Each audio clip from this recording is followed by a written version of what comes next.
Assalamualaikum warahmatullahi wabarakatuh. Alhamdulillahirabbil alamin. Wa nasta'in wa la wassalatu wassalamu ala asyrofil mursalin sayyidina Muhammadin wa ala alihi wasallam. Amma ba'du. Yang terhormat kepada Abi Hanif dan Umida selaku Istana Pendidikan Pesantren Sekolah Muarif dan Hidayah, yang saya hormati jajaran dan guru dan juga pengurus Antas Raiban dan Hidayah yang saya sayangi, kedua orang tua saya yang di rumah, dan tidak lupa teman-teman yang berbahagia. Oke, pada kesempatan kali ini saya Sirah Maulia dari kelas 8 Antas Al-Quran Raiban dan Hidayah ingin mempresentasikan mata pelajaran ilmu pengetahuan atau IPA yang berjudul tentang sistem, mekanisme, frekuensi, dan juga volume dalam pernafasan. Nah, langsung aja ke materinya. Yang pertama kita akan bahas tentang mekanisme pernafasan. Apa itu mekanisme pernafasan? Nah, mekanisme pernafasan itu umumnya terbagi menjadi dua. Yang pertama ada menghirup udara atau inhalasi atau inspirasi. Nah, yang kedua itu dinamakan menghembuskan udara atau ekhalasi atau ekspirasi. Nah, mekanisme pernapasan ini itu memiliki kerjasama antara atmosfer dengan alveolus paru-paru. Nah, kerjasama itu juga kerjasama antara otot dada dengan tulang rusuk dan juga otot perut atau diafragma. Setelah itu, pernapasan itu bisa disimpulkan sebagai jika kita menghirup udara, maka rongga dada atau paru-paru kita itu bisa membesar. Sedangkan jika kita menghembuskan udara, maka paru-paru atau rongga dada kita itu mengecil. Nah, selanjutnya yang cabang kedua ada frekuensi dari pernapasan. Frekuensi pernapasan itu terbagi menjadi 5 faktor. Yang pertama ada umur.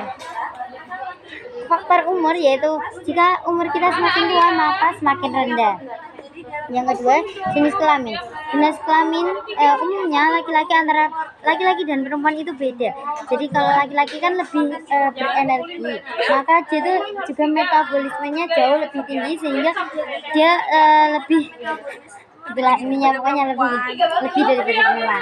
Nah, selain itu ada juga faktor suhu tubuh. Faktor suhu tubuh, jika suhu kita semakin tinggi maka semakin cepat frekuensi pernafasan kita, karena di dalam tubuh kita itu terjadi perbedaan metabolisme.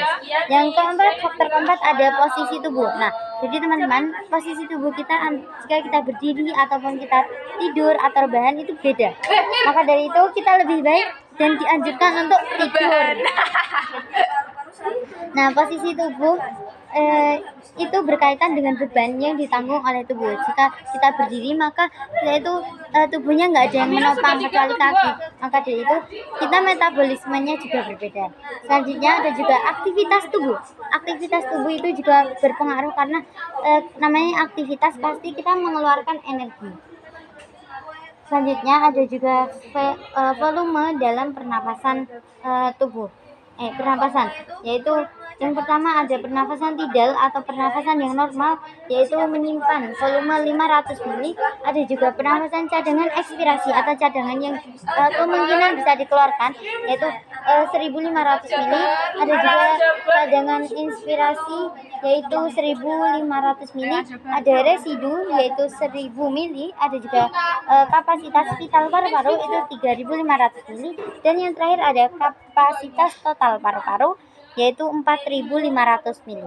Oke, kafa itu kalami, syukran jazilan wal afamikum. Terima kasih, semoga video ini bermanfaat. Mohon maaf bila masih banyak salah kata.